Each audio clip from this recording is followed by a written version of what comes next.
El asesino de la Baraja. 2003 fue un año negro en la Comunidad de Madrid. Se cometieron un total de 100 asesinatos, 6 de ellos atribuidos a Alfredo Galán, el asesino de la Baraja. La inseguridad ciudadana copaba los primeros puestos entre las mayores preocupaciones ciudadanas y en la que los programas mañaneros de televisión, como también ocurre ahora, atraían a la audiencia con nuevos capítulos de los sucesos más mediáticos. Asesinatos que no tenían nada en común, ningún hilo conductor que dirigiera a los investigadores hacia un autor, ni por supuesto hacia ningún móvil que llevara al asesino a descerrajar varios tiros en la cabeza a sus víctimas, tan dispares estas como lugares donde las ejecutaba. Quizás Galán solo tenía un móvil, matar por matar, o demostrarse a sí mismo que matar podía ser algo muy fácil, tal y como declaró en la comisaría de Puertollano en Ciudad Real, cuando 5 meses y medio después de su primer crimen, él se entregó, justo en la localidad donde vivía. Condenado a 142 años de cárcel por 6 asesinatos y 3 intentos, solo cumplirá 25, el máximo que fijó la sentencia. Alfredo Galán saldrá en libertad en 2028, pero seguirá figurando en la lista de los asesinos en serie de España, codeándose con nombres como Manuel Delgado Villegas, el arropiero, o José Antonio Rodríguez Vega, el mataviejas. Salvando las distancias, claro, porque estos le superaron con creces el número de crímenes y víctimas. Esta frase la pronunció uno de los expertos forenses en declaraciones realizadas en su día. La alarma fue creciendo cuando en una escena del crimen de uno de los asesinatos cometidos el 5 de febrero de 2003 apareció un naipe, el as de copas. Fue el azar el que llevó la carta hasta la parada de autobús donde Galán disparó a Juan Carlos Martín, un joven empleado del aeropuerto de Barajas. Galán, se supo después, ya había matado a un portero de la calle Alonso Cano 10 días antes, pero en ese escenario no había naipe, como tampoco en el bar Rojas de Alcalá de Henares, donde horas después del asesinato de Juan Carlos Martín mató a un joven, hirió gravemente a su madre y acabó con la vida de una clienta del establecimiento. En la actualidad, en las redes sociales, el as de copas hubiera sido todo un trading topping. Ese año también lo fue a su manera, porque lo cierto es que a partir de que el nombre y la imagen de ese naipe circularon por todos los medios de comunicación, Alfredo Galán dejó en sus siguientes crímenes 3 cartas de ese palo consecutivas, el 2 de copas, el 3 y el 4, esta vez marcadas con un punto azul en su reverso. Solo había una pista, el arma. Habían pasado 4 meses desde el último homicidio registrado y la policía aún no lograba dar con la identidad de él o los asesinos que desde febrero del 2003 mataron a balazos a 4 personas completamente diferentes entre sí y en distintos lugares de Madrid. En mayo, los investigadores creyeron dar con el sujeto, un neonazi que, aunque cumplía con algunas de las características físicas denunciadas por los 3 sobrevivientes a los ataques, no tenía ninguna conexión probable con los hechos. El hombre fue señalado por un testigo en una ronda de reconocimiento que, según se conocería después, estuvo viciada y fue poco precisa, además de estar presionada por las elecciones que se llevarían a cabo en el país en los próximos días. De hecho, cuando la policía se acercó a arrestarlo, su primera reacción fue pensar que lo apresaban por un caso de drogas. Y aunque era bastante probable que estuviera involucrado en otros delitos, nada lo vinculaba con el asesino de la Baraja, bautizado así por los medios de comunicación por su costumbre de dejar un naipe en la escena del crimen. Aún así, la detención duró poco más de un mes. Tras ser librado sin ningún cargo, la policía volvió a un punto muerto. Poco a poco, los crudos asesinatos que antes acapararon las portadas dejaron de tener tanta relevancia en los noticieros. Las cosas se enfriaron y la captura del verdadero responsable parecía estar cada vez más lejos. Eso hasta la tarde del 3 de julio, cuando un hombre en evidente estado de ebriedad se acercó a la comisaría de Puertollano. «Vengo a entregarme. He matado 6 personas y herido otras 3.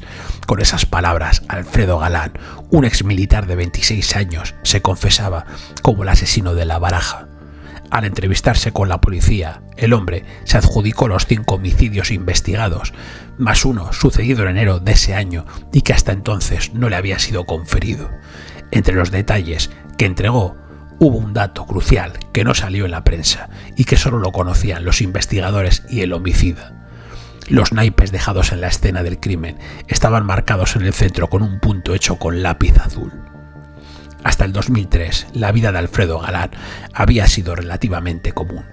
Nació en abril del 78 en Puertollano y durante sus años escolares fue un alumno promedio en cuanto a rendimiento e introvertido de personalidad.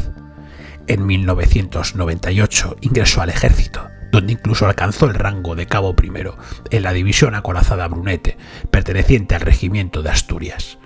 Dentro de su breve carrera militar, uno de los eventos más significativos fue su envío a Bosnia, donde llegó en 2 ocasiones para participar en misiones humanitarias.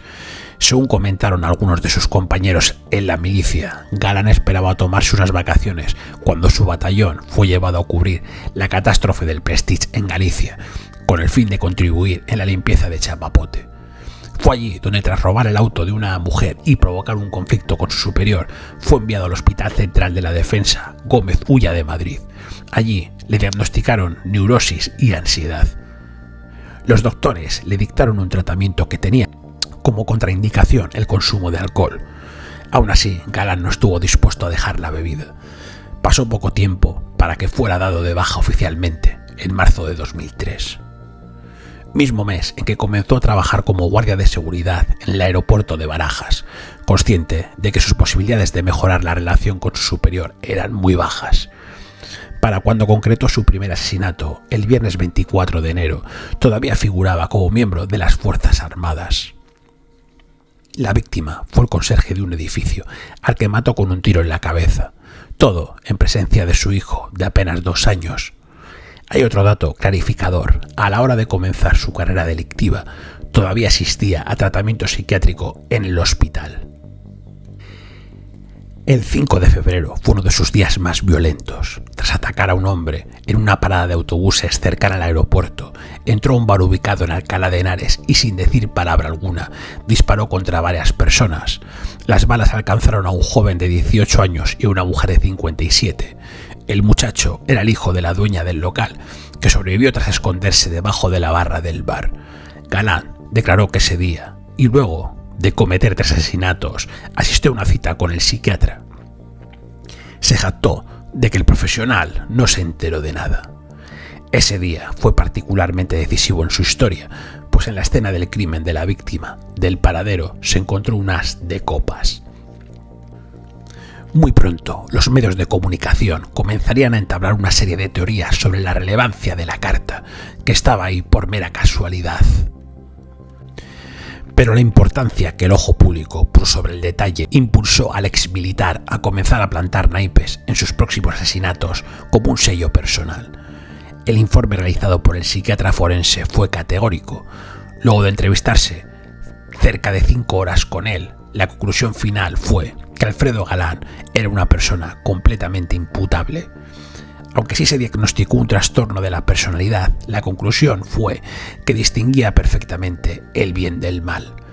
Los detalles del documento señalaban que el sujeto mataba por matar y que además sentía placer por ello. Lo describieron como una persona narcisista, sádica y megalómana que necesitaba ser admirada por los demás y que mataba por mera gratificación personal, por tener la experiencia de lo que se siente quitar la vida a otro ser humano. Su confesión, los detalles entregados en las declaraciones y el reconocimiento de los testigos y su vinculación al arma homicida, una pistola Tokarev que se trajo a España tras la misión militar en Bosnia, terminaron por convencer al jurado de que Galán era el culpable. Pero a las puertas del inicio del juicio sorprendió con una nueva declaración donde afirmaba ser inocente. Según señaló en esa nueva versión de los hechos, habría sido intimidado por 2 neonazis que lo obligaron a entregarse y a culparse por asesinatos. Los hombres serían los mismos a los que supuestamente vendió la Tokarev y lo habrían amenazado con asesinar a sus 2 hermanas si se negaba. El cambio en su historia no fue el primer golpe bajo que recibió el proceso. También se cuestionaron una serie de elementos que no terminaban de cuajar, como los reconocimientos viciados por parte de los pocos testigos vivos de los crímenes. A una de ellas se la pidió asistir a una ronda de identificación, después de que la cara de Galán ya había acaparado todas las portadas y noticieros del país, y aún así la mujer afirmó no estar segura de que era él el asesino. Pero los intentos de la defensa por lograr que se abriera una nueva línea de investigación no prosperaron. A pesar de que la única petición del imputado fue revelar los nombres de los presuntos asesinos, era conseguir protección para su familia. Tampoco se logró encontrar el arma y al tiempo se supo que igualmente hubo algunas incongruencias en los detalles entregados por Galán. Sin embargo, la justicia decidió dar por cerrado el caso y condenarlo a 142 años de cárcel por 6 asesinatos y 3 intentos de homicidio, una pena que no se extendería por más de 25 años y que probablemente lo deje en libertad en el 2028. Para alguno de los involucrados, Galán no sería el único asesino de la baraja, una posibilidad que a 2 décadas después aún atormenta a algunos familiares de las víctimas. Su primer asesinato se produjo el 24 de enero de 2003, cuando mató de un disparo en la cabeza a Juan Francisco Ledesma, portero del número 89 de la calle Alonso Cano, en el distrito madrileño de Chamberí, que se encontraba en esos instantes dando de comer a su hijo de 2 años de edad. La bala entró por la región occipital y salió junto a su ojo derecho, matándolo en el mismo acto. El disparo fue efectuado en dirección paralela al suelo. Una muesca detectada por los investigadores en el zócalo de la habitación, procedente del proyectil percutido, sugería que la persona abatida estaba de rodillas en el momento del impacto. El 5 de febrero cometió 2 crímenes. El primero lo perpetró en una parada de autobús del barrio de la Alameda de Osuna, también en Madrid, asesinando a Juan Carlos Martín Estacio, un empleado de limpieza de 28 años. Su cadáver mostraba signos de violencia muy parecidos a los del portero de Chamberí. Junto al cadáver se halló un naipe de la baraja española, en concreto un as de copas. Los medios de comunicación asociaron erróneamente este hallazgo con alguna intencionalidad oculta, aún por descubrir, por parte del homicida, y comenzaron a referirse a él como el asesino de la baraja o el asesino del naipe. Este apodo sobrevenido agradó a Galán y lo alentó a buscar más víctimas sobre las que dejar su macabra firma. La tarde de ese mismo día, Galán entró en el bar Rojas de la localidad de Alcalá de Henares y, sin mediar palabra, tiroteó a varias personas, 2 de ellas Miquel Jiménez Sánchez, 18 años, y Juana Dolores Uclés López, de 57 años, fallecieron a consecuencia de los disparos. La propietaria del bar, Teresa Sánchez, recibió 3 disparos en el codo, muslo y tórax mientras se arrastraba tras el mostrador, pero sobrevivió. En esta ocasión no dejó ninguna carta de la baraja española, ya que aún no había escuchado en los medios el apodo con el cual se identificaría más tarde. Esa misma tarde, Galán acudió a su psiquiatra en Madrid, quien, según sus palabras, no se enteró de nada. El homicida no reapareció hasta un mes después, el 7 de marzo. El infortunado esta vez fue Santiago Eduardo Salas, un inmigrante ecuatoriano de 27 años. Salas resultó herido de un disparo en la cara cuando estaba con una amiga, Anaíz, en la avenida de Villuelas, en el municipio de Tres Cantos. El proyectil le entró por la mejilla derecha y salió por la parte posterior del cuello. Acto seguido, Galán se acercó al acompañante del joven para efectuar otro disparo. La mujer se arrodilló y se protegió la cabeza con los brazos, pero el arma se encasquilló y ella no pudo ponerse a salvo. El asesino abandonó el lugar tras arrojar un naipe, un 2 de copas, junto al cuerpo de Santiago, quien, a pesar de la gravedad de las heridas, sobrevivió al ataque. El último crimen ocurrió el martes 18 de marzo, en un camino detrás de la estación de metro de Arganda del Rey. Las víctimas fueron George y Doina Magna, ambos de 40 años de edad. El primero en ser disparado fue el varón. A continuación, su esposa, sorprendida, se giró e intentó protegerse con el brazo izquierdo. Galán le disparó 3 veces más. 2 de los proyectiles la alcanzaron en la cabeza, desde una distancia de apenas 4 centímetros. Murió a los 2 días. La trayectoria de las balas era ligeramente descendente, lo que confirmaba la hipótesis de que el agresor debía ser de elevada estatura. Alfredo Galán fue juzgado en Madrid por la sección 16 de la Audiencia Provincial. El tribunal lo encontró culpable de 6 asesinatos con resultado de muerte y de 3 más en grado de tentativa, y lo sentenció a cumplir una condena de 142 años y 3 meses de prisión. También le obligó a indemnizar a los familiares de los fallecidos y a los 3 supervivientes con un de 609.182 euros por daños morales y lesiones. Como agravantes, el tribunal consideró pertinentes el manifiesto de desprecio a la vida humana y la alarma social causada. En cuanto a los atenuantes, desestimó el de trastorno psicológico, dado que según los resultados de las pruebas forenses practicadas, el reo no padecía trastornos psicológicos relevantes. Sí le aplicó, en cambio, el de confesión espontánea. Según uno de los policías que testificaron, el asesino se dirigía con suma educación a sus víctimas antes de dispararles. Por lo demás, el alto tribunal admitió los argumentos para eximir al Estado de cualquier responsabilidad civil subsidiaria. Los crímenes no se cometieron en instalaciones de su titularidad, el arma no era reglamentaria y el acusado no actuaba en el ejercicio de su cargo. Ya para finalizar, como anécdota curiosa, comentaré que un conocido mío, bastante mentiroso, me comentó hace como unos 10-12 años que había coincidido con Alfredo Galán en el ejército, que había hablado con él, etcétera, etcétera. Y a pesar de que esta persona es una especie de sociópata, un mentiroso compulsivo, pues bueno, me parece interesante contar esa historia, ¿no? Y obviamente no me la creo, no creo que este personaje hubiese coincidido con Alfredo Galán, pero él también comentó que había estado en Bosnia y tal, de misión allí y tal, que tampoco me lo creo. Pero bueno, me comentó este conocido eso, ¿no? Que había coincidido con Alfredo Galán, que le conocía y que solía algo raro, ¿no? Como que si cuando empezó a salir el tema este del asesino de la Baraja, como que él se imaginaba el tema, ¿no? Pero bueno, cuento esto como anécdota porque obviamente no me creo que este personaje siquiera lo hubiera conocido, ni siquiera ni que hubiera estado en Bosnia, perdón. Así que bueno, me parece. Y bueno, después de este resumen que hemos hecho aquí sobre el asesino de la Baraja y esta pequeña anécdota, pues sí que quiero comentar ya que una serie de hipótesis, ¿no? Una serie de cosas que me rondan por la cabeza, que bueno, que creo que es bueno también comentarlas y intentar, pues bueno, analizar todo lo que ha pasado, ¿no? Y sobre todo con la perspectiva ya de los años de ver cómo una tras otra vez, pues cuando hay un asesino en serie, siempre se hace absolutamente el mismo modus operandi desde los medios de comunicación, que creo que es un tema muy, muy interesante. En primer lugar, quería hablar del tema de Antuñano, ¿no? El skinhead este, ¿no? Que luego pues, perteneció a Hammer Skin y demás. Y este hombre, obviamente, al final, no nos engañemos, siempre ha habido cierto, desde los medios de comunicación, ¿no? De criminalizar a cierto tipo de personas con cierta forma de pensar, y en este caso pues ha utilizado a este hombre Antuñano, que yo no voy a decir que sea un santo, lo desconozco, he leído por ahí algo de información, y parece ser que no era un tipo del todo de lo más agradable, ¿no? Digamos, pero sí que es verdad que se utilizó a este hombre, ¿no? Yo creo que se lo tenían en bandeja y lo utilizaron un poquito, por eso, ¿no? Para criminalizar a gente con cierta tendencia, ¿no? De pensamiento, ¿no?